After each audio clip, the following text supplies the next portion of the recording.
Oh, how delighted Snow White was with the pretty things. She bought several trinkets and a beautiful silk lace for her stays, but she did not see the evil eye of the old woman who was watching her. Presently she said, "Child, come here, I will show you how to lace your stays properly." Snow White had no suspicion, so she placed herself before the old woman that she might lace her stays. But no sooner was the lace in the holes than she began to lace so fast and pull so tight that Snow White could not breathe, and presently fell down at her feet as if dead. "Now you are beautiful indeed," said the woman, and, fancying she heard footsteps, she rushed away as quickly as she could. Not long after, the 7 dwarfs came home, and they were terribly frightened to see dear little Snow White lying on the ground without motion, as if she were dead. They lifted her up, and saw in a moment that her stays had been laced too tight. Quickly they cut the stay lace in two, till Snow White began to breathe a little, and after a time was restored to life. But when the dwarfs heard what had happened, they said, "That old market woman was no other than your wicked stepmother.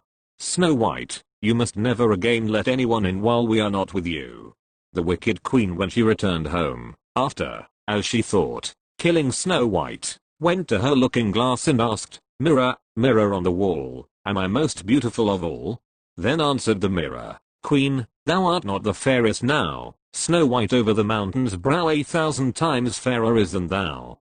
When she heard this she was so terrified that the blood rushed to her heart, for she knew that after all she had done Snow White was still alive.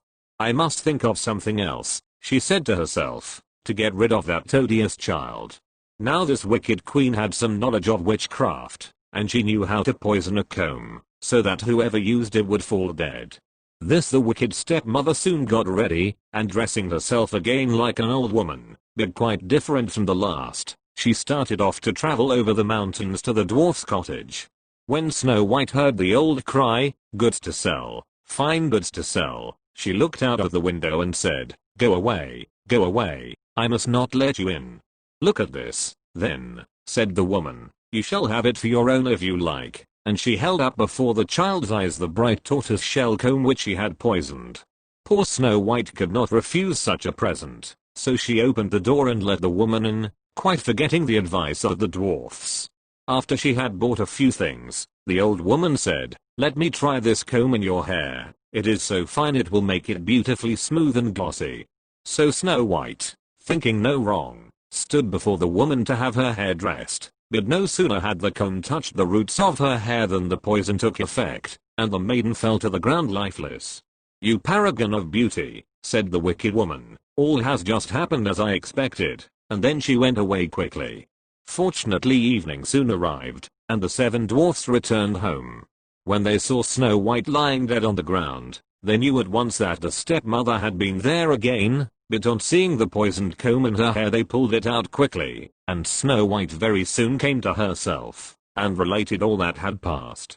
Again they warned her not to let anyone into the house during their absence, and on no account to open the door, but Snow White was not clever enough to resist her clever wicked stepmother, and she forgot to obey.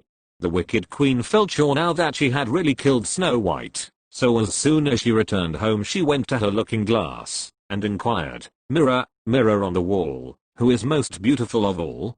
But the mirror replied, "Queen, thou art the fairest here, but not when Snow White is near, over the mountain still is she, fairer 1,000 times than thee." As the looking glass thus replied, the queen trembled and quaked with rage. "Snow White shall die," cried she, "if it costs me my own life." Then she went into a lonely forbidden chamber where no one was allowed to come, and poisoned a beautiful apple. Outwardly it looked ripe and tempting, of a pale green with rosy cheeks, so that it made everyone's mouth water to look at it, but whoever ate even a small piece must die. As soon as this apple was ready, the wicked queen painted her face, disguised her hair, dressed herself as a farmer's wife, and went again over the mountains to the dwarf's cottage. When she knocked at the door, Snow White stretched her head out of the window, and said, "I dare not let you in, the 7 dwarfs have forbidden me." "But I am all right," said the farmer's wife. "Stay, I will show you my apples. Are they not beautiful? Let me make you a present of one." "No, thank you," cried Snow White, "I dare not take it." "What?" cried the woman, "are you afraid it is poisoned? "Look here now, I will cut the apple in halves. You shall have the rosy cheek side, and I will eat the other." The apple was so cleverly made that the red side alone was poisonous. Snow White longed so much for the beautiful fruit as she saw the farmer's wife eat one half that she could not any longer resist, but stretched out her hand from the window and took the poisoned half. But no sooner had she taken one mouthful than she fell on the ground dead. Then the wicked queen glanced in at the window with a horrible look in her eye, and laughed aloud as she exclaimed, "White as snow, red as blood, and black as ebony, this time the dwarfs will not be able to awake thee." And as soon as she arrived at home, and asked her mirror who was the most beautiful in the land, it replied, "Fair queen, there is none in all the land so beautiful as thou." Then had her envious heart rest, at least such rest as a heart full of envy and malice ever can have. The little dwarfs, when they came home in the evening, found poor Snow White on the ground, but though they lifted her up, there were no signs of breath from her mouth, and they found she was really dead. Yet they tried in every way to restore her. They tried to extract the poison from her lips, they combed her hair, and washed it with wine and water, but all to no purpose. The dear child gave no signs of life, and at last they knew she was dead. Then they laid her on a bier, and the 7 dwarfs seated themselves round her, and wept and mourned for 3 days. They would have buried her then, but there was no change in her appearance. Her face was as fresh, and her cheeks and lips had their usual color. Then said one, "We cannot lay this beautiful child in the dark, cold earth."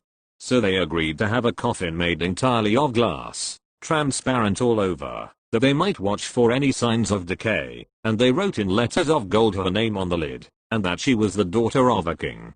The coffin was placed on the side of the mountain, and each of them watched it by turns, so that it was never left alone. And the birds of the air came near and mourned for Snow White, first the owl, then the raven, and at last the dove. Snow White lay for a long, long time in the glass coffin, but showed not the least signs of decay. It seemed as if she slept, for her skin was snow white, her cheeks rosy red, and her hair black as ebony.